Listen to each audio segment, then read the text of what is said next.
First off, rest in peace, neighborhood nip. I ain't crip, but I'm on that neighborhood shoot. Building business, it's that black owned. If you hustle, better hustle till your pack gone. If you work, better work till your back hurt. And if you rap, make it better than your last verse. Yeah, more lyrics.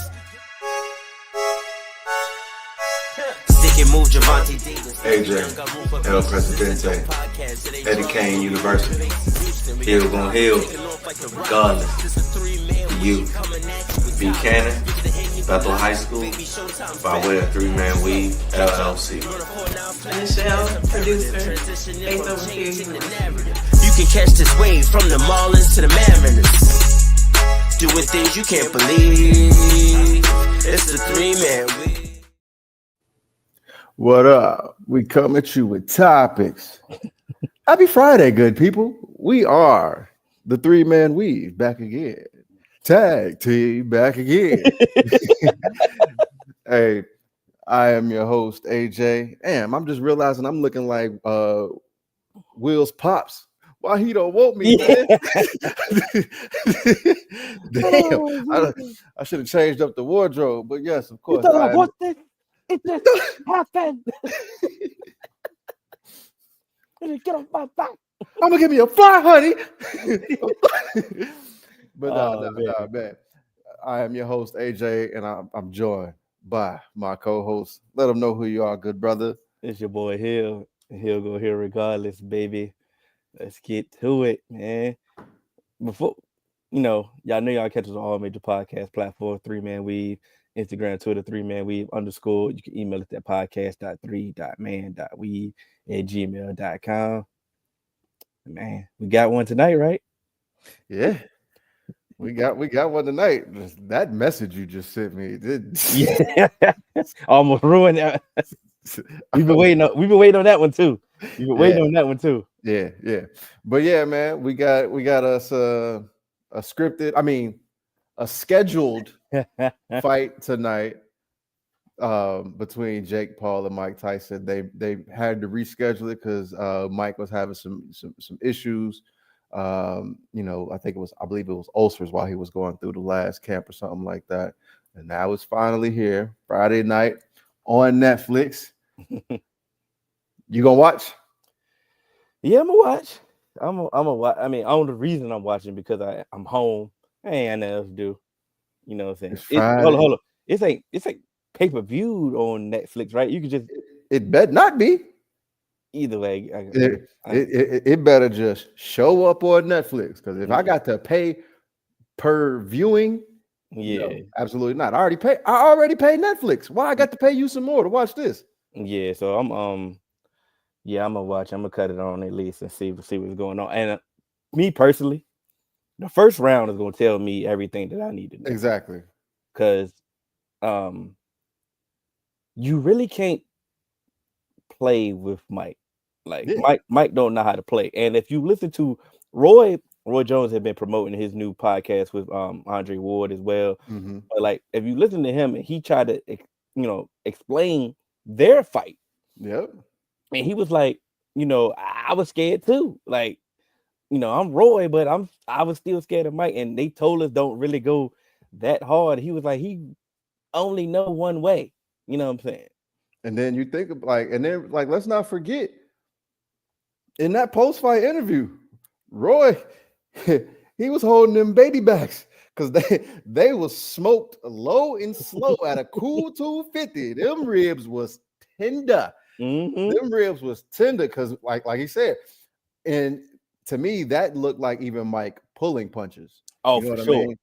And so to me, because you could tell Mike wasn't really trying to go up top for real. That's why it was almost just like high school. It was just hard to the body. Let's see who can really, But like Roy said, Roy was like, my corner was like, yo, hit him with the uppercut. He was like, now why would I hit him with the uppercut when he going like, oh, this is what we doing? Say, oh, let's take it up a notch. Yeah, so it's absolutely not.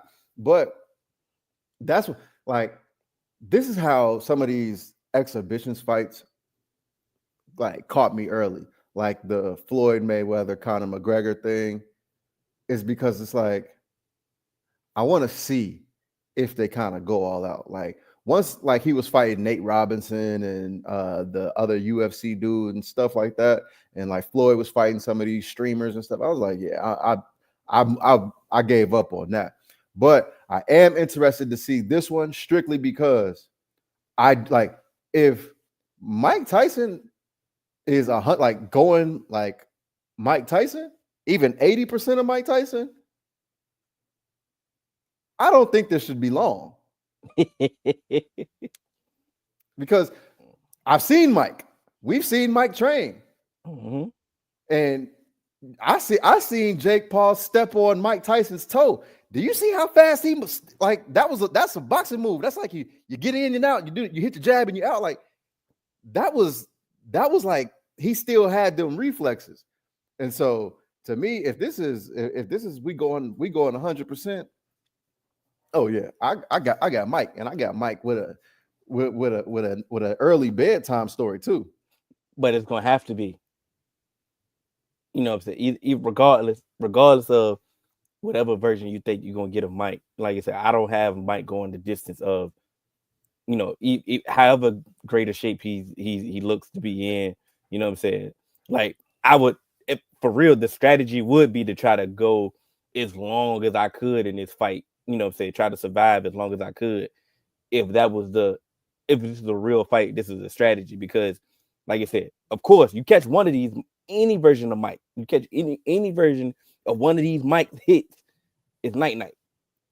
Oh yeah, 100%. But like I said, and then I don't think he can go. Like I said, I don't think he got the endurance to go. You know, to really go the distance. And remember, going back to that Roy Jones fight, remember they had shorter rounds and everything, and both of them motherfuckers was still tired. Like, so again, this is some years in like down the line, and you got a younger dude. So I just think for me to truly believe it, like let's just go ahead and end this stuff early, and everybody just go home and fingers crossed. This is like, okay, this is like the final master, and Jake Paul is like, maybe I'll just become a promoter. I got a question though. What's up? Hypothetically, let's say this is a real fight. Hypothetically, it goes like a real fight, and Jake Paul wins. What does that do for you? Nothing, because Mike's what, 60 something? You can't say that. No. Listen to me. The reason why I can say that is because it's like I don't think that Mike is just going to like it's going to just be some like pure domination of like Mike Tyson. But what I can say is if it goes the distance and like they take it to the cards or something and it's a real fight because it's Jake Paul's event, I think they'll give it to him. But if this was like it goes to the cards, I think the damage that Mike would do to Jake Paul still is going to be like much larger because I think once Jake Paul starts catching some of those punches, he's gonna do like stuff to keep Mike off of him. And so it may go the distance and then they'll just be like, all right, Jake Paul wins. But I don't think this, to me, this doesn't mean like, oh, Jake Paul can, you know, convert over to a true full-time boxer and actually fight boxers. I still don't believe that. Yeah, but my thing was, like you said, it to me, it sounded like a contradiction because at one point you can't say that you got to be afraid of Mike's power. And then if he goes the distance and wins this fight, you say it does nothing for you. Like, I don't know how that correlates to me. So, okay. So I'll put it like this. If, let's see, who's number one? Oregon. I think Oregon's number one in college football. Mm-hmm. And they go up against Boise State. It's like you got to be worried about Ashton Genty. Like he could do it. And then so if like Ashton Genty takes over that game because he is that power punch, then it's just like that shit is real. But it's like, all right, Oregon, like you won, cool. It doesn't really do much for me because it's just like I don't know if that's a good explanation of what I'm trying to say, but it's just like, to me, Jake Paul there's like, I'm not watching this for Jake Paul, to be quite honest. I don't believe there's anything that he could do that can impress me to like, because to me, like, what's the end game? Like, okay, you beat Mike Tyson. It's cool. It's cool to say, but I don't really know what that does like moving forward, because again, I'm only watching this for Mike Tyson. I don't watch his other fights. I'm truly just trying to see like, hey, is this like the stuff, like the training videos that Mike Tyson was putting out even before the Jake Paul thing was like talked about, like just him training and just getting healthy and being back Mike. And one of like the nostalgic figures of us growing up, like, does he still possess some of that? Because he's changed mentally, he's grown, and like he's living a really good life. But to see how like that transformation, like to see him flip the switch, that'll be cool. Because even then, when Mike Tyson was in his prime, it wasn't like he was knocking out like all-time greats. But the thing about it is just like I just still want to see if he still got that dynamite in his hands. And outside of that, like I said, if Jake Paul wins, congratulations for him. They're getting a great payday, and his promotion company is probably going to take off. This is going to probably do even greater things for his career, and he's probably going to make even more money fighting again. But for me personally, it don't really do nothing. Yeah, I'm on the same wavelength of I'm watching it to see Mike, like you said. But at the same time, if Jake looks impressive, it'll definitely be more intriguing of like, come on, bro, like we really want to see you versus a real fighter there. Like it does enhance that feeling that, yeah, we want to see you versus a real fighter. And that's the only thing that it could do. Because like I say, people are asking for him to see fight real boxers. Yeah, you fought Nate Robb. Yeah, you fought the UFC guy. Yeah, all the MMA guys always calling you out. All that's fine and dandy. But now you fighting Iron Mike. You know what I'm saying? I get it. Mike is old. But like I said, if you go out there and you handle your business with Mike, one of these real fighters, current fighters, now will be ready to get in there with you. Because he's ranked, right? Is he ranked, or is he? I don't know if he's ranked, because I don't know if because I do believe this might be a sanctioned fight if I'm if I remember correctly. Yeah. But he's considered by boxing things as being a real boxer, though, right? I think some of his records. Let's see. So he is on Boxer Rec. He has a 10-1 record. So yeah. So So he has like the Nate Robinson fight that's on his. Like all of these, I guess, are considered fights, because you see the pro debut for Nate Robinson, pro debut for Askren, pro debut for Tyron Woodley. He beats, Anderson Silva, and then that loss came to Tommy Fury. So I guess you could say this is, like he has. And I think that's what did it. Remember I forgot he fought Tommy Fury and actually lost. Yeah. Tommy is a real boxer, right? Yeah. Yeah. Yeah, we want to see more of that. Yeah. He's a real boxer, even though if you look at his opponents, it's like if you look, I put the you got your guy D Bakers in the IG comments. He want to let you know again that Baltimore City Ravens put Cincinnati back in their place. But also got John Jones as the real fight this Saturday. He said Mike wins and it's not a fixed fight, and let you know Baltimore will take Davis.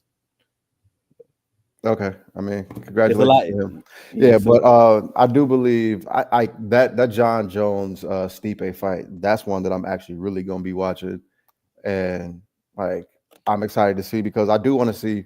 I believe Dana White came out and said if John Jones wants to fight after this fight, his next opponent would be Tom Aspinall, and John Jones is the GOAT, but at this point in his career, fighting Tom. Yeah. that's gonna be a tough one. That's gonna be a long day because Tom can do a lot of things that will give John trouble, especially with Tom's speed, being a true heavyweight and his wrestling background too.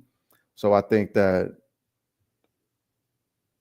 let's see what happens with Stipe. Yeah, And you gotta get through Stipe first. You got to get through Stipe, and Stipe, it ain't gonna be a walk in the park. Yeah, Stipe a dog, and then sometimes, man, walk off into the sunset before you get your lights turned off. Sometimes I think this is what he needs, though. I think because he has too many off the field, out of the ring, yeah, concerns or controversies that can kind of derail like the beauty of his legacy that can get the light that it deserves. So maybe you can showcase yourself again in this microwave society that, hey, I'm John Bones Jones. You know what I'm saying? like y'all better know. Stop playing with me. You know what I'm saying? Sure. And it could help. Could it hurt? Technically no. Because like once again, we know he's older. We know, say his prime is dwindled. But like I said, it can help. But I don't think it can hurt. I say I gotta hit my guy up, almighty. Yeah, for sure. That's my UFC connect. For sure. But we gotta get him on here one day to talk some UFC. Mm-hmm. But nah, for real, I do believe that this is just one of the ones. Hey, just get through this fight first. Get through this fight. See how you feel. See how you look. See if you can, not go out in the clubs and get on that powder. You know what I mean? Don't you know what I mean?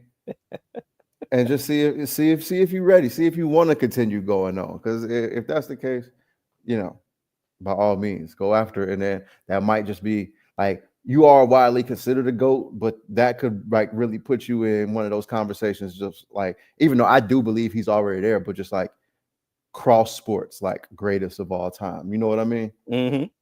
And I think that would really bolster his case for real. Yeah, for sure. All right, man. Where you want to go? I want to go to football, and so all right, let's go to football. We already we already talked about it at the beginning of the season, and you started to see like a lot of like people starting to think like, oh, Jared Goff removed himself from the MVP conversation. And literally that was the game. That was the game that I brought up that would, really, determine what his trajectory of the season would go. If he had a good game, he would firmly be into the MVP conversation. And you could see, like, had that happened, how they people talking, they were like, it most definitely would have. But he played bad. And that's taking it easy. He played really bad. 5 interceptions. Them winning was amazing. I don't understand how they did that. But when I mentioned, him playing good in prime time or him playing bad in prime time would determine how you would view him as, an MVP candidate. But playing that bad against a team like they've been, they haven't been what we thought they were coming into this, like what they would be coming into the season, but playing that bad against one of those teams and a team that can play some good defense. Are you worried that you might have to put the Lions in the Vikings category based off of the quarterback? Hell no. We in that same conversation that we had about Jared Goff and the MVP, we said you get 1 or 2 games a year. Mm-hmm. And this was the only game that he had this year. You know what I'm saying? Against a defense that still has been producing. Right. The questions that we've had about the Texans have been on the offensive side. Their defense has still been competitive. They've still been balling. They haven't been elite like maybe we might have thought they might be, but they've still been a good defense. For sure. And then some of those throws, them interceptions was nasty. Like it's not one of those interceptions you'd be like, oh man, what was you know, it was a tip ball and all of it was nasty. Don't get me Right. wrong. It was a nasty game. Mm-hmm. But at the same time, it's one. So I'm not taking them nowhere. They didn't. Matter of fact, that the way that they won actually boosted them for me. You know what I'm saying? Because you mean to tell me that he threw 5 interceptions and you still shut them out in the second half and you came back and won that game still? That means you had to score some points. Yeah. Right? For sure. So I'm sitting there like, you know, he's not about to do that again. You know what I'm saying? If they can overcome that means they're a real team in this point. You know what I'm saying? So I looked at it differently. So I think for me, like, it makes me look at them different in terms of a Super Bowl contender. Because like he was on a hot streak. Hot streak I'm sorry, I'm gonna cut you off, but that hot streak he was on, that was unsustainable, dog. Like, yeah, no. But that's what I'm saying. Like that, like he was on a hot streak to a point where it was like, hey, dog, you have like, I think it was like almost to a point where he had more touchdowns than incompletions or something crazy like that. Like, come on, bro. He hasn't thrown an interception since November prior to this game. I mean, since September prior to this game. And then it's like, what I'm worried about is as it gets late into the season, some of these teams that might be able to like kind of like play defense and get after them can force them into kind of some of these things again. Like, say, I know they played earlier in the season, but the way this Rams defensive line is playing, if they happen to see them again in the playoffs and they are able to like put pressure on them, put pressure on him in a way that they have been, you may not be able to overcome a 2-3 interception game in the playoffs because it's just different. You know what I mean? I get what you said. I was about to nitpick that, and I had to catch myself. But yeah, to D-Bake in the IG comments, no, I didn't say this boosted Jared Goff into the MVP race. I'm talking about the team. It boosted the team in my aspect because they overcome adversity at that level. I don't have Jared Goff as the MVP, and we can get on that later. But just to clarify that statement in the comments so you can understand what I mean by that. I didn't look at it. I know you compared it to how the Vikings were, and the Vikings were undefeated for a long time, you know, and once they hit a mishap, you tried to question Sam Darnold. Like last week, what was Sam Darnold doing? And they ended up still winning. Like, did you actually believe in the Vikings? No, you never believed in the Vikings, though. Right. Like, not you, but yeah, no. Never, and even when they was on their winning streak, it was plays a game that Sam Darnold would make. Even he would have an interception, he would have a fumble a game during the streak, and you be like, okay, we know that this isn't really sustainable. He's playing good, he's playing better, but he has those Darnold moments, dumb Darnold moments. Okay. That, you know what I'm saying? It's like, okay, we really know that the glass slipper is going to come off on this team eventually. You never had that. You know what I'm saying? The fact that, and on the flip side, the hot streak that Goff was on, because we knew that was unsustainable, but get a regular Goff. Get a regular Goff and you're fine. You're back fine. Especially the defense actually hasn't taken a step back since the Aiden Hutchinson injury. And he was the defensive player of the year front runner at that point. And they haven't taken a step back. So who's to say that this defense can't continue to do this? Like, you're not going to get 5 interception Jared Goff. Probably never again, bro. Okay, 5. And okay, yeah, 5. 5. Okay. And I specific when I meant that. Like I said, I get that. You're going to get another thought game. Like I said, every quarterback has that. Is going to have that. But the problem, this is how I looked at it. Let's say for the first 6 weeks when the Chiefs was 6-0, and the way they was winning games and the way they was looked, who was the MVP odds front runner at that point? Because you sent it to me. It was Patrick. It was Mahomes, and we looked at each and we like, how the hell is he the front runner at this point through 6 weeks of the league? How was he the front runner of the MVP playing the way that he's played? So you mean to tell me Jared Goff got one bad game and we got to just throw all the weeks away? You know, I get what you're saying. This just wasn't a bad week, dog. Like, bro, this was a Nathan Peterman bad week. This was like literally every time one of us sent a text message, it was like he just threw another one. Bro, this is get you out the MVP conversation type of badass performance. This gets you out the game bad performance. I'm shocked he made and that's another thing. We were texting because we were saying the Texans should be ashamed that it's still this close. Yeah, because you kept saying, I'm like, why did he keep saying? You kept saying, man, they may come back. I'm like, bro, stop saying that. Like, this game is over. And then they came back, and it was like, bro, they really came back. Yeah, because I'm like, hey, why is this a 3-point game when it's like you've been basically boosted like 4 extra possessions? But we knew, based off in the preseason when we talked about this, we knew that this was going to be a narrative-based award, right? When it comes to golf winning. So that's why when we seen this perform, we were like, yeah, we know this is over when it comes to the MVP. But far as the team and what they're striving to be their goals, I'm not derailed. I'm not off that train at all. To me, the one thing that like Ben Johnson and Dan Campbell, like I still got faith in those two that are really going to keep this team kind of going, because I feel like you can tell that their message is still like it's still landing. So I don't think that this is going to be something where it's like the team is going to start loafing. People are going to get, discouraged about, their possibilities. Are you going to have people out there pulling a DJ Moore, not giving full effort or all of that, whatever they say. But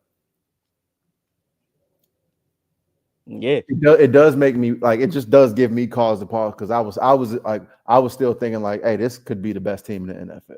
You should come on my side based off what you just said, based off the message not being lost, based off the team rallying around them, the fact that they won. Right. But the reason why it's so hard for me to come around to that point is because I was still so disgusted with the Texans. Okay. Where it's just like, y'all gave this away. And so that's really why I'm still having a hard time coming around to that point, is because it's just like, hey, dog, all that you feel about the Texans is about to be gone this week, bro. Monday night, dog, you're going to fix all that. They're going to fix all that Monday. I got to get through Sunday night first, dog. And yeah, I just got the notification, Trey not flying with the team, but he can fly. He will get there and play. The T back, but we'll get to that. Did you got more football questions that you want to get to? So to kind of play off of that, mm-hmm. Who do you have as the best team in the NFC right now? If I didn't give it away, if I didn't make myself clear, I'll make myself clear again. It's still Detroit. It's still Detroit. All right, because I can I ask you a question, like, hate aside? Absolutely. Nothing that the Eagles did last night puts them in that conversation for you? Absolutely nothing that the Eagles did gave that to me. Actually, I'm more disgusted in the way people are championing the Eagles at this point. Are we having? Did we watch it? I'm like, okay, cool. I'm letting me know. Ain't no hate aside. Because I can't put it, and I be trying to catch myself when I'm talking to myself about this, because I knew it's gonna come up. Bro, we watched this game, bro. We watched this game. We've seen Washington was really controlling this game for a large portion of this game. We've seen Jalen Hurts be able to do nothing. That Jaden Daniels interception flipped the game, and that was bad. And like I said, we can have a discussion about them as well if we need to. But this winning streak that they've been on since the bye week, bro. Please tell me who they beaten that gave you that calls that they gave you that. Yeah, bro. The Eagles is one of them. The Eagles is one of them. On that, they on a 6-game winning streak.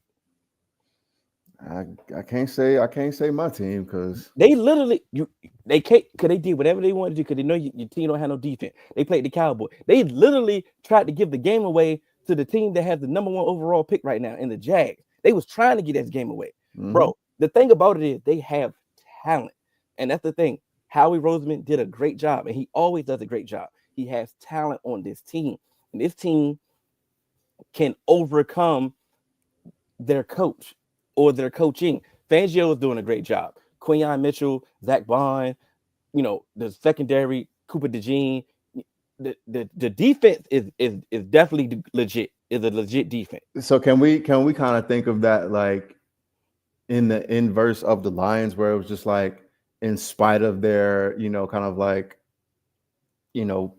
their offensive performance, they still were able to pull out these games like with their a really solid defense, because that's some of those things. That's what you really want to be able to do. You want to be able to play defense and run the ball. And those are two things that they can really do. And even if they run in the ball for 2 yards per carry, next thing you know, Saquon got 127 yards because he's popped 2 40-yarders. And that can flip the game as we've seen. And, a lot of good to great running backs do that. They may get seem like they're being contained, but then next thing you know, they've busted one and it kind of changed the complexity of the game. I've seen it happen with the Ravens. Like that very first game that we played that went into overtime, the Bengals were doing really good against Derrick Henry. We're holding them, I think it was under 3 yards a carry or 3.5 yards a carry. Got to overtime, and then he busts a 60-yarder, and that basically changes the complexity. But that still counts. You know what I mean? And so it's like, even if certain things aren't working and you're consistent and you're sticking with it, because I think that's one of the things. I think that was the game that they almost gave away to the Jags, where Sirianni wasn't running the ball. But it's almost like now it's like, hey, nah, we gonna utilize this. So I'm just saying it's a possibility. I want to break. They got punished by the Bucks. They go on a bye week. They played a Deshaun Watson led Browns. Score 20-16. Like you was scraping, you was barely beating them. You go out there, you beat the brakes off the Giants. It's the Giants. We understand that. Beat y'all. We understand that y'all defense couldn't stop a nosebleed. It's 28-23 against the Jags. Beat the brakes off the Cowboys. You come out there, you were struggling pretty much the entire game against the Commanders, and you end up beating them 26-18. Out of those teams that I named, which team had a good defense? Maybe the Browns. Okay, you give maybe the Browns. And like I said, and before, if you watch the Cowboys game, in the first half, the Cowboys had 5 sacks. And I think they got 2 turnovers as well in that game. In the first half. Yeah. The Cowboys did that to the Eagles. So you play one of these good teams that's legitimate, that can just hey, boy, we take away Saquon, what you gonna do? Can we get the Jalen Hurts performance that they keep, when he gonna hold us down? Yeah. He's looking like a hindrance at this point. And yeah, statistically, he ended up looking good because he's getting bailed out by Saquon. Saquon is playing amazing. It's definitely gonna go down to the wire between offensive player of the year between him and Derrick Henry. This is going to look like one of those Heisman races right there. Oh, okay, we see what you did. Go ahead. I'll finish, but you can't put your mans in because your record ain't good.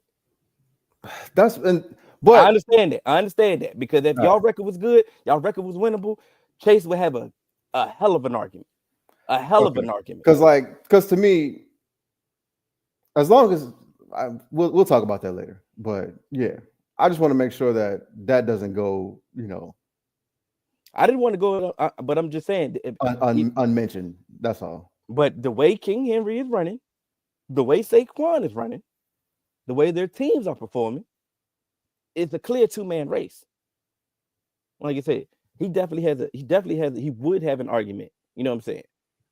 But the way he's playing is like he's playing for something else. You know what I'm saying? And shouts out to him. But if you look at the rest of their schedule, they got the Rams. Shouts out to their defensive line. But the way Matt Stafford and their offense looked against the Dolphins, all right. They play the Ravens. Then they got the Panthers. Then they got the Steelers, get the Commanders again. You got the Cowboys, and then you got the Eagles. Yes, they are going to their schedule, their remaining schedule. Who's that last? Who did they play last again? The Giants. Giants. Okay. Then they played the Eagles before that. They probably got a 2-week back. You keep saying the Eagles. I mean the Cowboys. Sorry. Okay, yeah. that's why I was trying to get a grasp on the schedule. I wasn't trying to I was just confused to try and get to see who they were going to be playing. But yeah, that's easy. That's easy. So they are going to, their record is going to have them looking legitimate. I was going to say that record is almost it's going. That's number one. Like they they can fight. Yeah, they can contention with that schedule. They can be in contention for the number 1 seed, and it's going to give you that illusion that this team is legitimate. Because what you're going to do is give them the benefit of the doubt because they're the Eagles. You like the Eagles. You like the players. You like all that. You like them. You're going to give them the benefit of the doubt. I don't give a damn how y'all view this. This is hate. Cool. We can revisit this. But I'm saying, based off their record, you can give them the benefit of the doubt. Be like, yeah, boy, they got all the talent. They got this. They get balling. Bro, Sirianni is going to ruin this by somehow, some way. He's been trying to ruin this. Oh, yeah. We watched this game yesterday, and like you say, that some of the plays that they was calling, what was Kellen doing in that first half? Bro, what was Jalen Hurts doing? They ran a mesh concept in the red zone, and next thing you know it, they 2 people wide open in the end zone, and he take a sack. Well, he didn't take a sack. He throws the ball away to avoid the sack. Right. But you could have underthrew it, and they could have played hot potato in the end zone to try to catch that ball, and you couldn't get it. You damn they got a concussion off of it. All right. Wait and see. Like I said, I get it. No, 100%. I was just curious. Curious. Hey, take it for what you wanted. Hey, y'all don't listen to nothing anyway. So yeah, it is what it is. Let's get to these picks, man. All right, you got anything else? Definitely want to get to 2 things before we get to the picks. Oh shit, my fault. I ain't mean to rush you, my boy. Nah, you set the tone. One of them gonna be quick. Anthony Richardson back. This is why coaches need to have a plan. If you're going to take a young quarterback, come with a plan and stick with the plan. And you need to be on the same page, top down, ownership, front office, coaching staff. Because when you take one of these quarterbacks high and you understand that, hey, I'm taking a project, you need to go in and say, hey, are we sitting this guy? Or are we going to play him? If we're going to sit him, how long do we plan to sit him? What do we need to see before we can have this guy play? What benchmarks do we want to see him achieve before we think that he's ready to play? Let's not forget, Kevin O'Connell in the offseason, they had benchmarks for J.J. McCarthy that he was like, hey, we haven't seen that yet. We want to get him to get here. We want him to get this, and we want to get this. And then we may think that he might be ready. And then he got hurt. But again, Anthony Richardson started like 15 games. He wasn't even a full-time starter in high school. You get what I'm saying? And so you get him to the NFL. You're literally getting him in the NFL just off of pure talent and vibes. Talent and vibes. That's what you're getting. It looked like you looked at him and said, I can do something with that. So if you don't go into the draft room with a plan before you turn that card in and say, this is what I want from Anthony Richardson for him to either become our starter or, we're going to sit him. You're already failing because then you're going to do exactly what happened. Things didn't go right. Things look bad. You know what? Let's pull him. We got Joe Flacco here. Hey guys, did you not watch Joe Flacco when he was with the Browns? He wasn't good. They were just winning the games that he was playing. And he was throwing Hail Marys like YOLO. And that's that halfway to the point that I made when he got benched. When he got benched, we literally said he got benched because he did this. That's the only reason that he got benched, and it was a bad look. Yeah. And they tried to sell it like, oh man, we look better with Joe Flacco. Okay, cool. The moment that they inserted on Joe Flacco as a starter, they looked exactly like they looked with Anthony Richardson. So if you're going to look like that with Joe Flacco, that you look like with Anthony Richardson, then you might as well play Anthony Richardson. But I'm telling you right now, pretty much Shane Steichen got himself fired. Yeah. Get him out of here. Yeah, that's all. That's all easy. Right. On the flip side, he didn't do himself no service, no favors. Especially bringing him back because now you look you didn't have no plan. Your boy Shane Waldron Yeah, I mean, it was time for him to go. But I don't like what's going on in Chicago based off the simple fact now all of a sudden, now you're talking about a plan, right? Cool. Then you mentioned the Vikings. Vikings had a plan for JJ McCarthy. Everybody, the Patriots. The Patriots had a plan for Drake May, and nobody liked the plan for Drake May. Let's put him up there, get him up there. You know what I'm saying? And based off, and they looking like they were right based off when they put him in and how he's looked versus Jacoby Brissett. Cool, but these are two teams that had a plan. We look at the Washington Commanders, who had a plan for Jaden Daniels. We talked about this. You got the appetizer part of the menu, main course, dessert. You know what I'm saying? Or sandwiches and then main course. How they pretty much gave from the playbook. They didn't do that in Chicago. They didn't do that at all in Chicago. It is nasty. They're not utilizing their playmakers at all. They're not utilizing the player's skill set. They look clustered. And then on top of that, they keep giving it more and more plate on Caleb Williams. I know it's going to sound like I'm making an excuse because he hasn't played bad, because it's a reason why he's not playing bad. I mean, it's a reason why he is playing bad, is what I mean. Yes. It's factors that's happening on top of him just being a rookie and having the learning curve.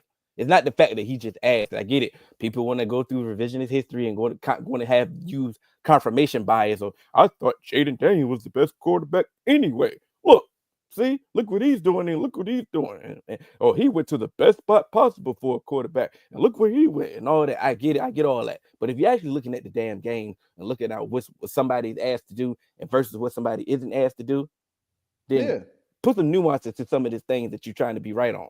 And let me just make a quick point. And this is another reason why I said, hey, fire Eberflus and like start fresh. And it wasn't Eberflus' fault. The defense was playing well, going into the end of last year. Well, I mean, you did get to play the Carolina Panthers, who Bryce Young was looking terrible last year, right? Mm-hmm. You did get to play the Cleveland Browns, who were the Deshaun Watson-led Cleveland Browns, who were terrible, right? Mm-hmm.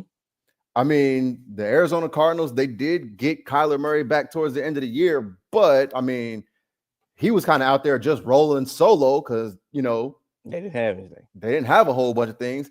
And then you had the Desmond Ridder-led Atlanta Falcons. Mm-hmm. Did the defense really get better? Or was the defense yes, you did add Montez Sweat, but was that enough to truly keep around Matt Eberflus when you were gonna get into this situation? And it wasn't like your defense turned it around and it was like a top 4 unit or something like that, where it was like, okay, we can do this. No, the defense was like, it's okay. But now again, you didn't have a plan because guess what? You just basically are doing the definition of insanity. You keep doing the same thing you've always done, and you're going to keep getting what you always got. Now you've already fired Shane Waldron. Matt Eberflus, I only think that they just fired Shane Waldron because hey, we still want to try and keep the defense afloat before the end of the season. You're up out of there too, buddy. Yeah. And so it's But the thing about it is, like I said, this defense was balling throughout the year. It kind of confirmed some things that keeping them up. This defense was balling. Like I said, we seen that Hail Mary was the reason why this team it broke the straw. But let's get on, man, to our picks, man. For sure. We already know what happened with the Thursday night game. Boom. Where we going? Speaking of the Bears, Green Bay. Yeah, Green Bay about to beat the brakes off of them. Right game for golf. Oh, sorry. Oh, yeah. And they definitely they already said they get blown out. It might be some changes for them, for the Jags. At this point, I'm thinking of, if you haven't fired them yet, you might as well just keep them. But hey, it is what it is. We get the Vikings and the Titans. Vikings. This might be an easy week to bet. Yeah, for real. And this gonna be the week with somebody. Exactly. We got the Raiders and the Dolphins.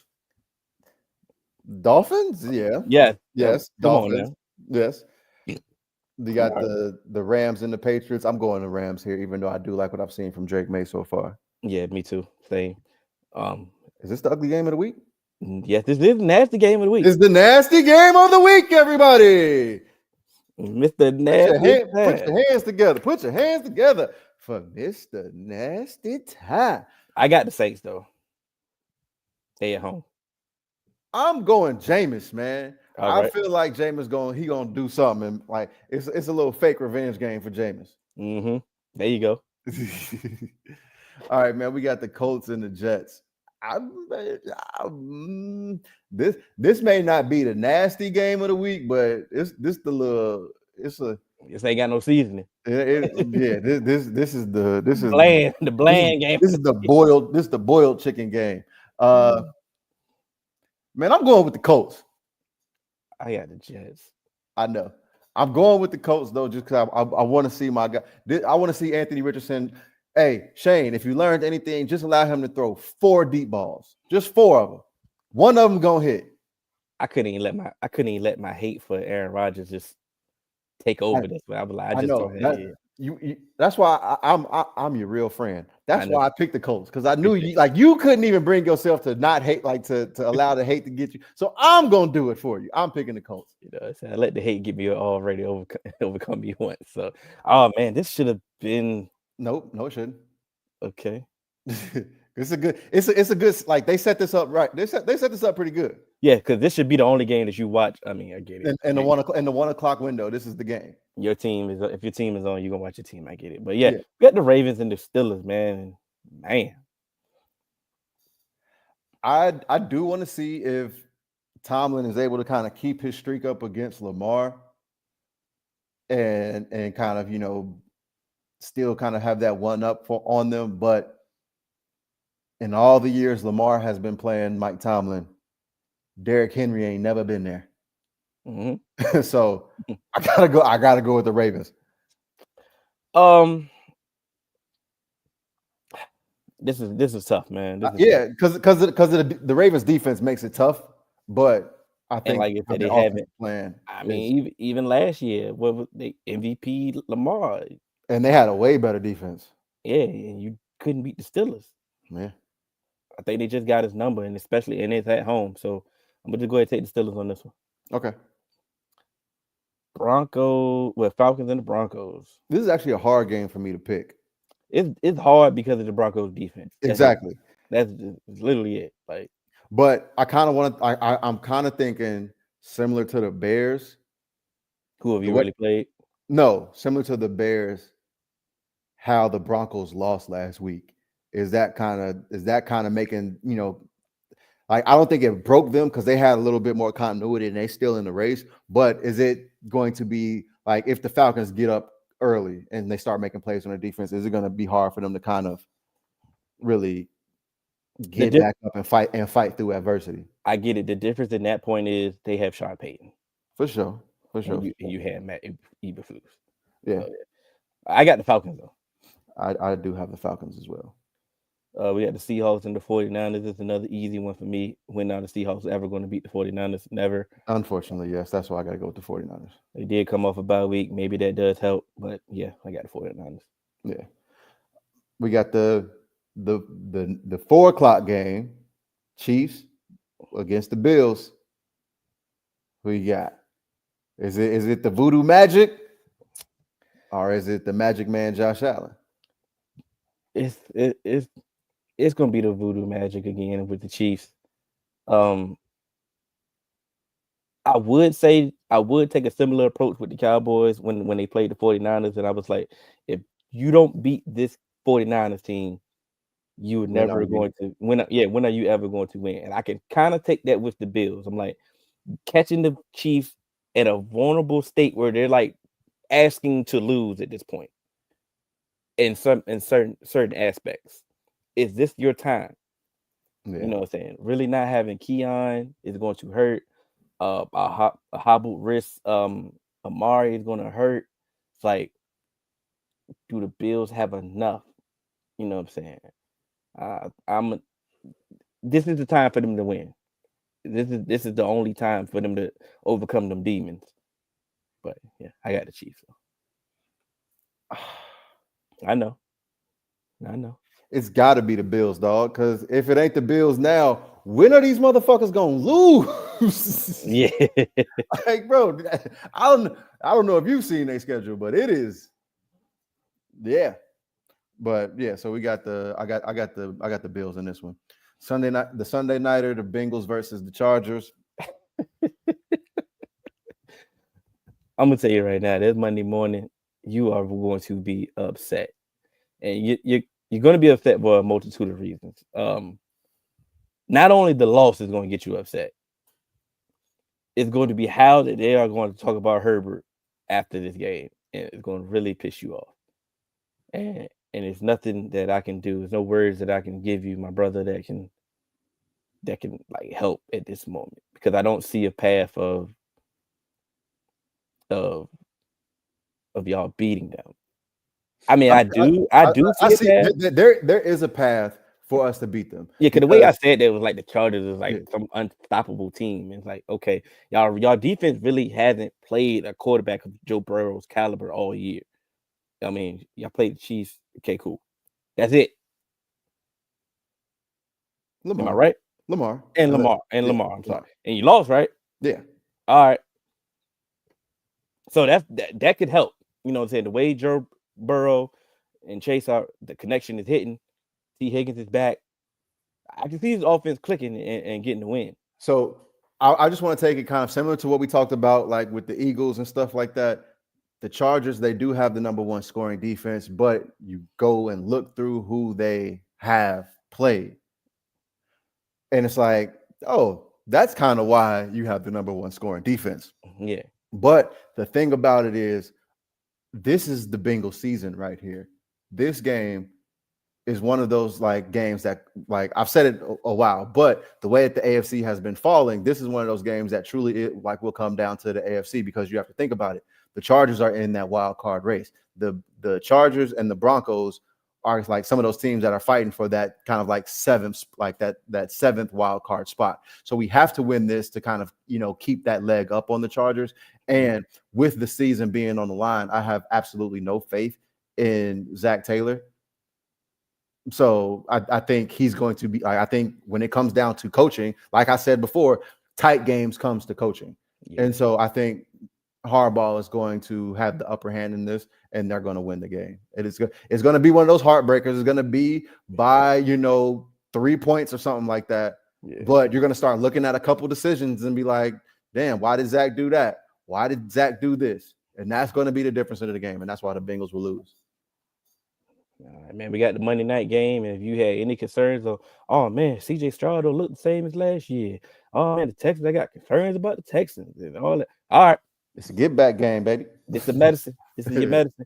I'm telling you, man. I'm telling you, this is going to look similar like to the Eagles game last week. The Cowboys are going to come out. The Cowboys defense is going to come out hot. Micah is going to have a sack on CJ Stroud. They little budding rivalry they got. Say it's going to look. It's like, man, what's going on with the Texans, man? And then just like last week, they're gonna score and they're gonna stop scoring. And it's gonna be on Monday night, on prime time. For the world to see. In front of everybody. For the world to see. Yeah. So let's say, bet the over on Joe Mixon rushing. Bet the over on passing touchdown for CJ Stroud and his yards. That's I just gave you 3. I gave you 3 locks. There you go. I can only do. I can only do. That's only betting advice you could get from me. But those are your 3 locks. You know what I'm saying? And the Danielle Hunter sack, whatever. Whatever prop you can get for that. Yeah, whatever you use on, whatever you can use, whatever betting app you use. There you go. I help you. I give you 4. There we go. Get you some money. You know what I'm saying? And throw me some. Things cash out. You catch us on all major podcast platforms. 3Man Weave, Instagram, Twitter, 3Man Weave _. You can email us at podcast.3.man.weave@gmail.com. I'm Hill. That's AJ. Some of y'all the 4s and some of y'all the Fab 5. And we are out. Yes, sir.